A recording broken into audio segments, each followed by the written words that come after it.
여러분 이 시간 행복하십니까? 저는 여러분을 만나서 여러분과 함께 예배할 수 있다는 게 정말 행복합니다.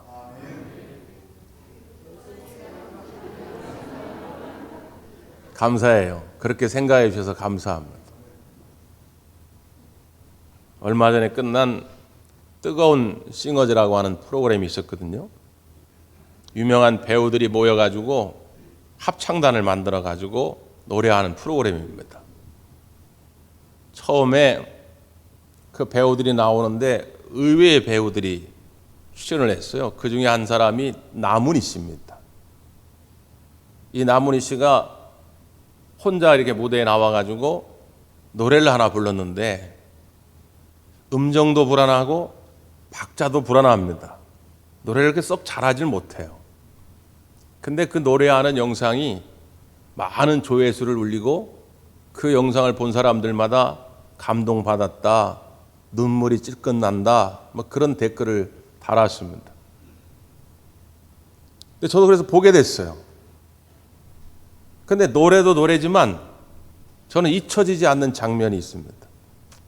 이분이 처음 무대에 딱 나와가지고 자기가 이 무대에 서게 된 계기들을 몇 가지 설명하고 마지막에 노래를 시작하기 전에 이렇게 이야기를 합니다. 행복하게 하겠습니다. 이렇게 얘기를 해요. 근데 저는 그 말이 너무 가슴 깊이 와닿았어요. 노래를 뭐 잘하고 못하고는 그렇게 중요하지 않습니다. 그러니까 행복하게 할 수 있다면 그 시간이 자기의 삶의 최고의 시간이 되는 거죠. 근데 아무리 막 음정을 잘 맞추고 박자를 잘 맞춰도 억지로 한다면 그 시간은 정말 불행한 시간입니다. 그래서 여러분 다시 한번 여쭤봅니다. 오늘 여러분 찬송 부르실 때 행복하게 하셨습니까? 우리 호산나 찬양대 행복하게 하셨습니까? 네. 여러분 주님을 만나는 일에 행복이 가득하기를 간절히 바랍니다. 코로나 바이러스 얘 나쁜 애예요. 근데 해피 바이러스, 행복 바이러스는 좋은 애입니다. 그러니까 여러분이 행복으로 가득 차 있으면 여러분 주변에 있는 자녀들, 형제들, 이웃들이 자동적으로 점점 행복해져요. 그러니까 여러분이 참 중요합니다. 여러분 우리가 키우는 애완용 새들 가운데 가장 오래된 역사를 가지고 있는 새가 뭔지 아십니까? 카나리아입니다.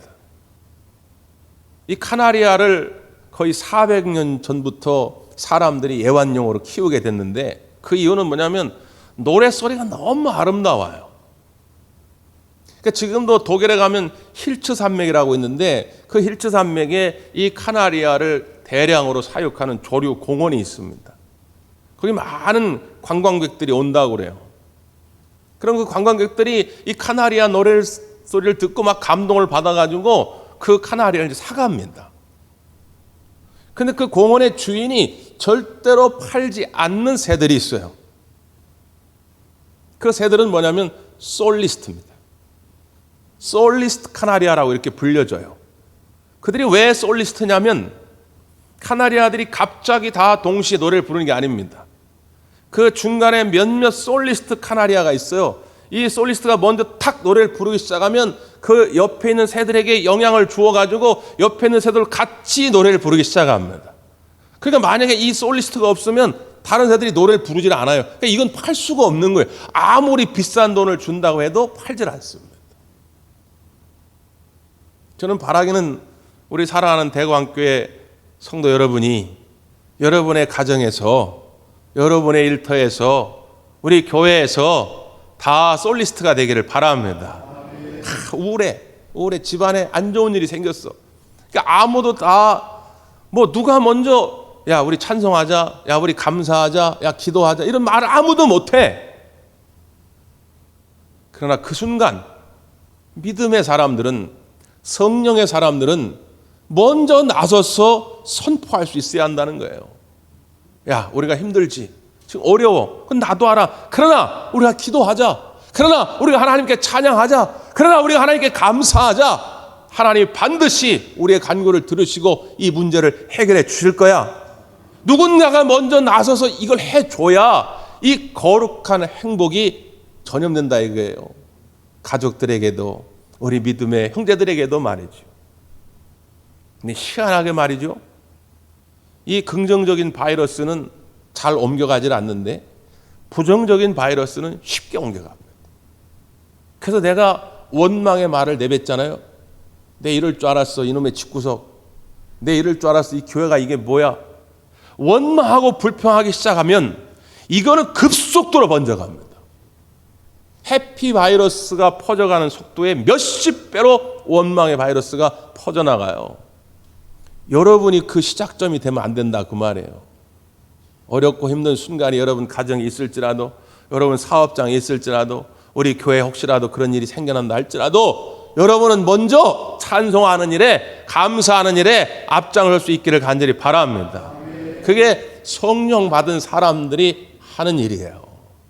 우리가 그래서 이 성령 받고 권능 받은 사람들의 이야기를 지금 나누고 있지 않습니까? 첫 번째, 나사렛 예수 그리스도의 이름으로 일어나 걸어라. 이 명령 앞에 우리도 절망의 자리에서 일어나고, 내가 일어났거든 가가지고 다른 사람의 손을 좀 붙잡아 주라 말이죠. 응? 여전히 주저앉아 있는 사람들이 얼마나 많은지 모릅니다. 성령께서 내게 감동 주시거든 따지지 말고 또 계산하지 말고 그 결과가 어떠할지 그거 갖고 염려하지 말고 그냥 가서 붙잡아 주라 그 말이에요. 두 번째, 필립에 대해 살펴봤죠. 필립에게 성령께서 광야로 가서 복음을 전하라 하는 것입니다. 하나님 왜 광야입니까? 광야는 하루 종일 있어도 한두 사람 만날까 말까요? 기왕이면 사람이 북적거리는 시장통에 가가지고 저 성곽 어귀에 가가지고 가서 복음을 전해야지. 하나님 왜 광야입니까? 필립은 따지지 않았어요. 성령의 사람은 순종의 사람입니다. 거기 가서 누구를 만났지? 아니 하루 종일 기다려도 아무도 못 만날 수도 있어요. 근데 성령이 가라 하니까 그냥 광야를 가는 거예요. 지난주에도 말씀드렸죠. 우리는 자꾸 순종을 통한 어떤 결과에 집중하는데 우리 하나님은 그 결과가 중요한 게 아니라 순종 그 자체, 그 과정을 하나님은 보고 계신다 그 말이에요. 너희들의 마음에 태신자를 품고 그를 위하여 기도하라. 그래서 기도하는 거예요. 그 사람이 한 달 후에 교회 나올지 아니면 죽을 때까지 교회 안 나올지 몰라요. 그건 아무도 몰라. 근데 하나님은 그건 하나님께 맡기고 너는 지금 마음에 품고 기도하고 가서 복음을 전하라 했으면 그냥 하라는 거예요. 하나님은 그걸 기뻐하시겠다고 하는 것입니다. 오늘 세 번째 시간, 같은 마음으로 순종했던 사람들의 이야기입니다. 바울과 실라의 이야기예요. 바울도 예수님을 만나고 주의 영으로 충만해질 때 순종의 사람이 되죠. 그래서 오늘 본문 앞부분에 보면 이런 이야기가 있습니다. 9절인데요. 밤에 환상이 바울에게 보이니 마게도냐 사람 하나가 서서 그에게 청하여 이르되 마게도냐로 건너와서 우리를 도우라 하거늘 바울이 그 환상을 보았을 때 우리가 곧 마게도냐로 떠나기를 심쓰니 이는 하나님이 저 사람들에게 복음을 전하라고 우리를 부르신 줄로 인정함이로라 이렇게 말합니다. 그러니까 바울은 1차 전도 여행 때 소아시아 지역, 지금의 터키 지역에 가서 복음을 전했습니다. 많은 사람들이 주님을 영접하는 많은 결실을 거두었어요. 그리고 이제 좀 쉼을 갖고 재충전한 다음에 다시 2차 전도 여행을 떠날 때에 그 터키 시리아 지역, 소아시아로 가서 교회들이 잘 성장하고 있는지, 옛날에 1년 전에 예수 믿기로 했는데 지금은 또 변해가지고 딴짓하고 있지는 않은지 뭔가 궁금하잖아요. 그래서 다시 소아시아 지역으로 가기를 바울은 원했습니다. 그래서 많은 준비와 많은 계획을 세웠습니다. 그래서 막 출발하려고 하는데 성령께서 바울에게 환상을 보여주신 거예요. 저 마게도니아 지역, 지금의 남유럽 지역입니다. 이탈리아, 그리스 남부 지역을 말해요. 벌써 이 남유럽 사람들과 이 소아시아 지역 사람들은 피부색도 약간 달라요. 이 마게도니아 지역 사람들이 훨씬 허옇죠. 이 소아시아 지역 사람들은 우리랑 비슷해요. 벌써 봐도 달라요. 근데 이 마게도니아 지역의 한 사람이 우리를 와서 좀 도우라는 거예요. 성령께서 그렇게 말씀하실 때에 이것은 하나님께서 그들에게 가서 복음을 전하라고 하는 것임을 인정하였다는 거예요. 나의 계획과는 다르지만, 나의 준비하고는 달라요. 나의 생각과는 다르지만 성령께서 말씀하실 때에 하나님의 뜻임을 인정하였다는 거예요. 그래서 자기 계획을 다 뒤로 하고 마게도냐로 바울이 출발합니다. 여러분, 이게 성령 받은 사람들이에요. 우리의 능력은 부족하죠. 내가 저 강팍한 남편을 어떻게 변화시킬 수 있을까? 저 우리 아내를 어떻게 변화시킬 수 있을까? 우리 애들 내가 지금 20년, 30년 또 했는데 어떻게 할 수 있을까? 못하지요. 우리는 못합니다. 근데 우리의 능력으로 하는 것이 아니라 성령의 권능으로 하는 거예요. 그러니까 성령님이 가라 하면 그냥 가는 거예요. 그 다음에 어떤 일이 벌어질지는 아무도 상상을 못합니다. 여러분 앞에 하나님이 놀라운 일을 예비해 놓고 계신 줄 믿습니다. 네? 바울이 갔더니요, 마게도냐 지역의 첫 번째 성읍이 빌립보 성이에요. 그 빌립보 성에서 누구를 하나님이 예비해 놓으셨냐면 루디아를 예비해 놓으신 거예요. 패션업 회장님이에요. 여인으로서 패션업을 크게 일으켜가지고 아주 부를 이루었던, 그리고 사람들에게 많은 영향을 미쳤던 사람입니다. 오늘 그 사람을 통해 가지고 하나님이 빌립보 교회를 개척하게 하신 거예요. 빌립보 교회를 점점 부흥하게 하신 것이죠. 그래서 신이 나가지고 빌립보에서 막 복음을 전하는데 한 여자가 와가지고는 자꾸 해방을 나요. 이 여자는 어떤 사람에게 고용이 됐는데 귀신이 들려가지고 점을 쳐요. 여러분, 점 치는 거 자꾸 신기하게 생각하지 마세요. 정말 여러분의 미래가 궁금하거든 저한테 오세요. 저한테. 제가 딱 봐드립니다. 제 예언은 100% 맞아요. 걱정하지 마시고 저한테 오세요. 이상한 데 가가지고 점치지 말라고 말이에요. 그 점치는 사람들 다 귀신 들려가지고 신통한 방통한 신문 있어요. 그런 거에 현혹되지 말라고 말이에요. 그러니까 이 귀신 들린 자가 바울을 바로 알아보는 거예요. 이 사람은 하나님의 종이다. 하나님의 심부름 하는 자야. 그래가지고 복음을 전하는 거다. 귀신 들린 자가 먼저 알아보는 거예요. 근데 가는 곳마다 쫓아다니면서 뒤에서 그렇게 소리를 지르니까 전도사에게 방해가 돼요. 그러니까 특단의 조치를 내리죠. 어떻게 합니까? 우리 본문을 한번 확인하겠습니다. 18절입니다. 18절. 시작. 이같이 여러 날을 하는지라 바울이 심히 괴로워하여 돌이켜 그 귀신에게 이르되 예수 그리스도의 이름으로 내가 내게 명하노니 그에게서 나오라 하니 귀신이 즉시 나오니라. 성령 받은 사람들의 특징, 권능 받은 사람들의 특징 뭐예요? 예수 이름의 능력을 힘입는 거예요. 방법이 없어요. 예수의 이름으로 명하노니 귀신아 그에게서 나오라. 그래도 즉시 귀신이 나오는 겁니다. 바울이 뭔 힘이 있습니까? 목사인 제가 무슨 힘이 있습니까? 여러분 교회 오래 다녔다고 여러분 힘이 있습니까? 여러분이 힘이 있어서 하는 거 아니에요. 예수의 이름으로 명하노니 하니까 귀신이 나오는 거예요. 이 말을 바꿔 말하면 어린아이라도 괜찮습니다. 교회 나온 지 얼마 안 됐어도 괜찮아요. 여러분이 정말 예수 그리스도의 이름의 능력을 믿기만 한다면 그 이름의 능력이 악한 권세로 가득 채워졌던 여러분의 가정에 자유와 해방을 줄 줄 믿습니다. 어둠의 권세로 찌들었던 여러분의 삶의 자리가 주의 이름의 능력으로 해방되는 역사가 있게 될 줄 믿습니다. 이게 우리의 힘이에요. 성령이 내 안에 뜨겁게 임하게 되면 그 이름의 능력을 확신하게 돼요. 그러니까 담대하게 베드로처럼 바울처럼 전하는 거예요. 그러니까 얼마나 이 사람은 신이 났습니까? 정신이 온전하게 돌아온 거예요. 근데 문제는 뭐냐? 이 여인을 고용했던 그 주인입니다. 이 주인에게는 영혼에 대한 사랑이 없어요. 인간에 대한 사랑이 없어요. 이 사람에게는 오직 돈밖에 없어요. 머릿속에 오직 돈. 아니 그런데 이 여자가 제정신으로 돌아와가지고 이제는 점을 못 치게 돼가지고 장사를 못하게 됐으니까 견딜 수가 없는 거예요. 그러니까 화가 나가지고 바울과 실라를 관가에 고발하게 됩니다. 그 고발의 이유가 참 황당해요. 20절 21절인데 상관들 앞에 데리고 가서 말하되 이 사람들이 유대인인데 우리 성을 심히 요란하게 하여 로마 사람인 우리가 받지도 못하고 행하지도 못할 풍속을 전한다 하거늘.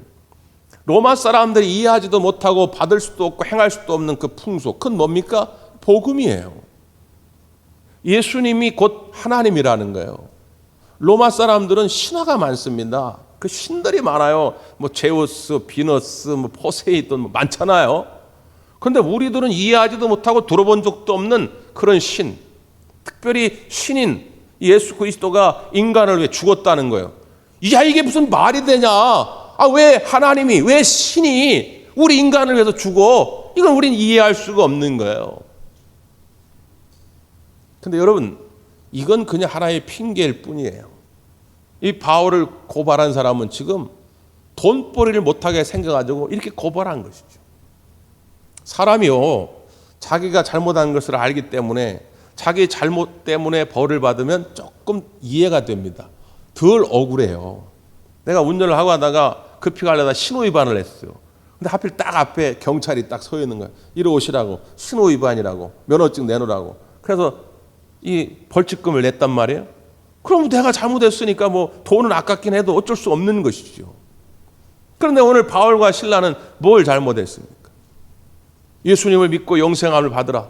귀신에 짓눌려 살던 여인을 예수의 이름으로 해방시켜준 거. 여러분, 그게 무슨 죄가 됩니까? 그럼에도 불구하고 바울과 실라는 감옥에 갇히게 됩니다. 성경에 여기 보니까 갇히자마자 매를 맞았어요. 보통 이때 당시에 40대를 맞으면 사람이 죽는다고 해가지고 40대 이상은 못 때리게 돼 있습니다. 그래서 40에 하나 감한 39대를 주로 때려요. 아니, 지금 법원 판결이 있는 것도 아닙니다. 근데 억울하게 누명을 쓰고 감옥에 왔는데 그냥 오자마자 그냥 때리는 거예요. 고린도 후서에서 사도 바울이 내가 40에 하나 감한 매를 5번이나 맞았다고 그래요. 5번. 아마 그 5번 가운데 한 번일 거예요. 죽도록 맞은 거예요. 그리고 발에 착고를 채웠습니다. 착고 있잖아요. 발목에다가 이렇게 동그란 수갑 같은 걸 채웁니다. 그리고 이제 사슬 같은 걸로 연결을 하죠. 그러게 움직이기도 쉽지가 않아요. 매우 부자유스럽죠. 여러분, 처음부터 한번 더듬어 보죠. 오늘 빌립보 이 마게도냐 지역에 온 게 바울의 뜻이었습니까?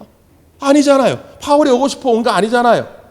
성령께서 가라 해서 그냥 온 것뿐입니다. 바울이 이상한 거 전한 거 아니잖아요. 예수는 그리스도다. 예수님이 하나님이다. 예수님 믿어야 구원함을 받는다. 이거 전한 거 아닙니까? 그런데 그는 자기의 뜻을 변호할 새도 없이 이런 고초를 당하게 된 것이죠. 그런데 성경 어디를 찾아보아도 바울은 하나님을 원망하지 않습니다. 자기를 고발했던 그 종의 주인을 원망하지 않습니다. 자기를 그렇게 무고하게 때리는 그 간수를 원망하지 않아요. 오히려 놀랄만한 고백, 놀랄만한 일들을 바울과 실라가 합니다. 그게 25절이죠. 다 같이 읽습니다. 25절 시작. 한밤중에 바울과 실라가 기도하고 하나님을 찬송하며 죄수들이 듣더라.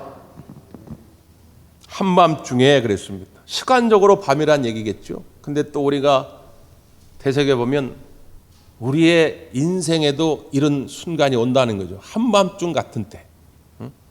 정말 어떻게 해야 될 줄 모르는 정말 찰흙 같은 어둠이 나를 짓누를 때가 있죠. 그때 바울과 실라는 어떻게 해요? 기도하고 하나님을 찬송하였다는 것입니다. 찬송도 성령이 계시네 이렇게 속삭이듯 한 게 아니에요. 둘이 조용히 한 게 아닙니다. 성령이 계시네 이렇게 한 거예요. 왜요? 거기 보니까 감옥에 다른 죄수들이 다 들었다는 거예요. 옆에 있는 다른 죄수들이 다 들릴 정도로 당당하게 하나님을 찬송했다는 것입니다. 뭘 찬송할 게 있습니까? 여러분 찾아보세요. 여기서 찬송할 만한 이유가 뭐가 있습니까? 그런데 오늘 바울과 실라는 하나님을 찬송했다는 거예요. 여러분 이게 성령 받은 사람들의 특징입니다. 찬송할 만한, 감사할 만한 이유가 있어서 하는 것이 아니라 내가 선도적으로 앞장서서 찬송하고 감사할 때 내 앞에 가로막혔던 모든 문제들이 열려지는 역사가 있게 될 줄 믿습니다. 이 순서를 우리가 바로 알아야 한다 그 말이에요. 성령의 사람들은 그래서 믿음을 가지고 먼저 감사하는 거예요. 먼저 찬송하는 것입니다. 그랬더니 어떤 일이 벌어집니까? 26절 시작. 이에 갑자기 큰 지진이 나서 옥토가 움직이고 문이 곧 다 열리며 모든 사람의 매인 것이 다 벗어진지라. 아멘. 옥토가 움직이고 옥문이 열리고 묶었던 모든 것들로부터 자유하게 됩니다.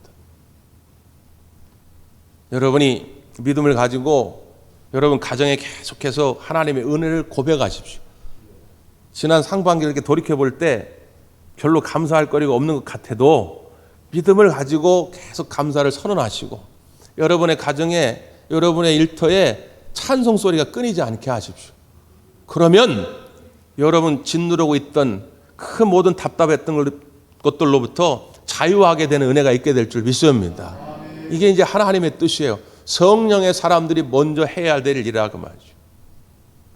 옛날 조니 에릭슨이라고 하는 소녀가 있었어요. 17살 먹었을 때에 이 에릭슨이 바닷가에 수영을 하러 갔다가 다이빙을 했는데 바위에 머리를 부딪힌 겁니다. 그래가지고 이 목 아래가 다 마비가 돼요. 얼마나 고통스러운지 자기 친한 친구에게 나를 좀 죽여달라 부탁을 합니다. 난 더 이상 살고 싶지가 않다. 그 어떻게 친구를 죽일 수가 있겠습니까? 죽이기는커녕 이 친구는 이 에릭슨을 만날 때마다 하나님의 사랑을 전합니다. 처음에는 돌아오는 게 욕입니다. 야, 무슨 하나님이 나를 사랑하냐? 하나님이 사랑했다면 내가 이런 사고를 당하게 놔뒀겠느냐? 날 봐라. 팔도 다리도 다 움직일 수 없고 맨날 들어 누워가지고 다른 사람 도움이나 받아야 하는 내 신세를 봐라. 무슨 하나님이 나를 사랑하냐 말이죠. 그러나 이 친구는 포기하지 않았습니다. 계속 만날 때마다 예수 그리스도의 십자가의 은혜와 사랑을 소개합니다. 예수님이 하나님의 사랑을 극적으로 보여준 그 십자가의 사건이다. 예수님이 우리를 너무 사랑하셨기 때문에 우리를 위하여 죽으신 것이다. 이걸 그냥 가서 전하니까 나중에는 결국 마음의 문을 열게 됩니다. 마음의 문을 열고 그 하나님의 사랑을 받아들이게 되니까 어떤 놀라운 변화가 일어나냐? 그 입술에 찬송이, 감사가 끊이지 않게 되었다는 거예요. 목 아래 마비된 건 똑같습니다. 근데 하나님의 은혜가, 하나님의 사랑이 내 안에 가득 채워지게 되니까 그 다음부터 찬송하게 되는 거예요. 그래서 어떻게 하면 내가 하나님을 찬송할 수 있을까? 나는 아무것도 쓸 수가 없는데 말이죠. 생각해 보니까 입을 움직일 수가 있는 입은. 그래서 입에다가 펜을 뭅니다.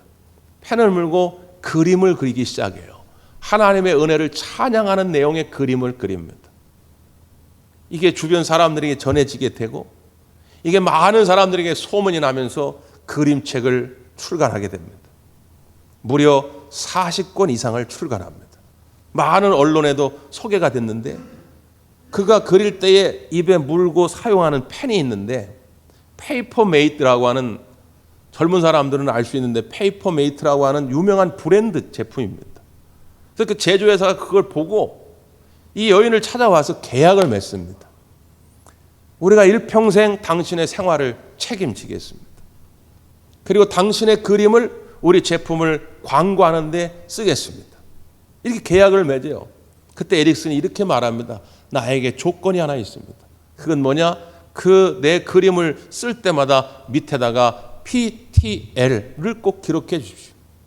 PTL이 뭐냐? Praise the Lord. 주님을 찬양하라. 하나님을 찬양하라입니다. 그의 삶은 매우 절망적이었습니다. 미래가 없었어요. 소망이 없었습니다. 그러나 하나님의 은혜와 사랑으로 채워지게 될 때 그는 만나는 사람들마다 얘기하는 거예요. Praise the Lord. 우리 하나님을 찬양하십시오. 하나님을 찬양하는 곳에 내 마음에 놀라운 변화, 기적이 일어난다고 하는 걸 그는 체험했기 때문입니다. 사랑하는 성도 여러분, 우리가 절기를 지키는 것도 그런 이유입니다. 그냥 하나의 형식, 의식이 아니고 다시 한번 우리가 잊어버렸다면 우리의 감사와 찬송을 회복해서 여러분의 삶의 모든 무거운 문제들이 해결되어지는 역사가 있게 되기를 간절히 바랍니다. 기도하겠습니다.